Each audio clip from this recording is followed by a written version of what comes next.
जय मां विंध्यवासिनी।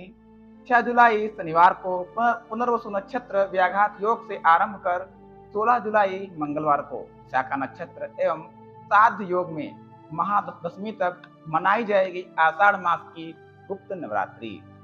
प्रिय दर्शकों, आषाढ़ शुक्ल प्रतिपदा दिनांक 6 जुलाई से जैसा कि आरंभ होकर आषाढ़ शुक्ल दशमी दिनांक 16 जुलाई तक गुप्त नवरात्र संपन्न होगी।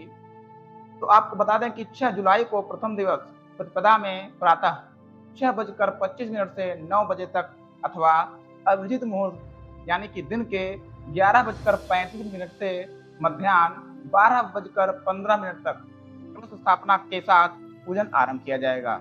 अभिजित मुहूर्त में कलश स्थापना पूर्वक माता महाकाली का आवाहन पूजन जप पाठ हवन करना सबके लिए, प्रत्येक साधक के लिए लाभकारी सिद्ध होगा। साथ ही क्रम से 10 दिनों तक शक्ति के 10 रूपों की पूजन अर्चना और साधना की जाएगी। प्रिय दर्शकों, इस नवरात्र में प्रतिपदा और नवमी का व्रत रख दशमी को या प्रतिपदा से पंचमी तक या पंचमी से नवमी तक या सप्तमी, अष्टमी और नवमी या अष्टमी और नवमी को या केवल नवमी को व्रत रख दशमी को पारणा कर नवरात्र व्रत का लाभ लिया जा सकता है।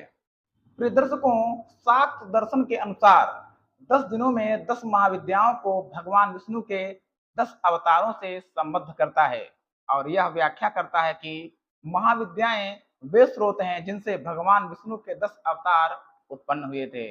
महाविद्याओं के ये 10 रूप, चाहे वे भयानक हों अथवा सौम्य, जगत जननी के रूप में सभी पूजे जाते हैं।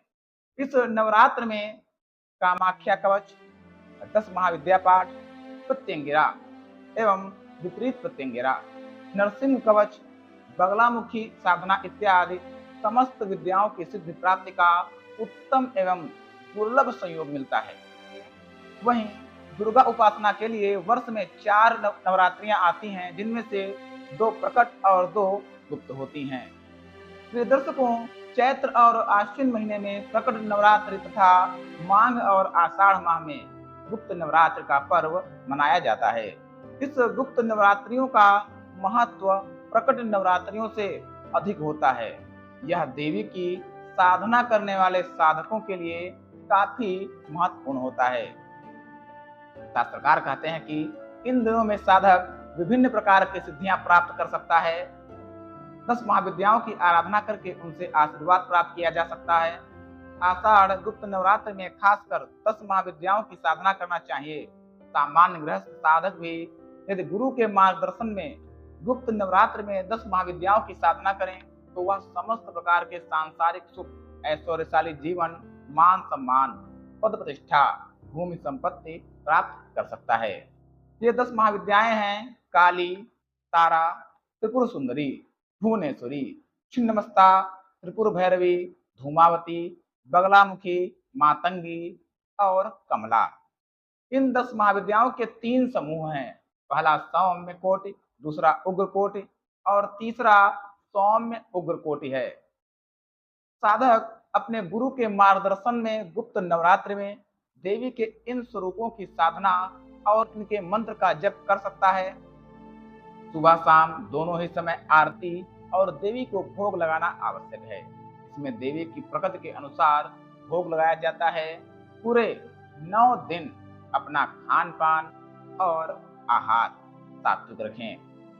साथ ही अपने कामना के अनुसार, ध्यान दें, साथ ही अपने कामना के अनुसार अपराजिता, विपरीत एवं बगला प्रत्यंगिरा, कामाख्या कवच सहित सभी कवचों की साधना अत्यंत लाभकारी होती है। जो साधक या व्यक्ति किसी विशेष मनोकामना की पूर्ति के लिए देवी के विशेष स्वरूपों की साधना नहीं करना चाहता, उसके लिए सामान्यतः दुर्गा सप्तशती का पाठ प्रतिदिन किया जाना आवश्यक है। जो लोग विधिवत दीक्षा ग्रहण किए हैं और उनसे गुरु मंत्र प्राप्त किया है तो उस मंत्र का जप करें। पूर्णतः सात्विक आचरण करते हुए यदि साधक देवी की आराधना करे तो वह जीवन की समस्त इच्छाओं की पूर्ति कर सकता है।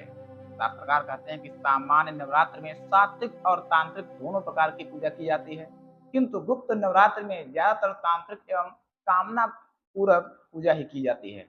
गुप्त नवरात्र में साधना को गोपनीय रखा जाता है, यह भी ध्यान दें। गुप्त नवरात्र में साधना को गोपनीय रखा जाता है। साधक को केवल अपने गुरु से ही साधना की चर्चा करने की अनुमति होती है।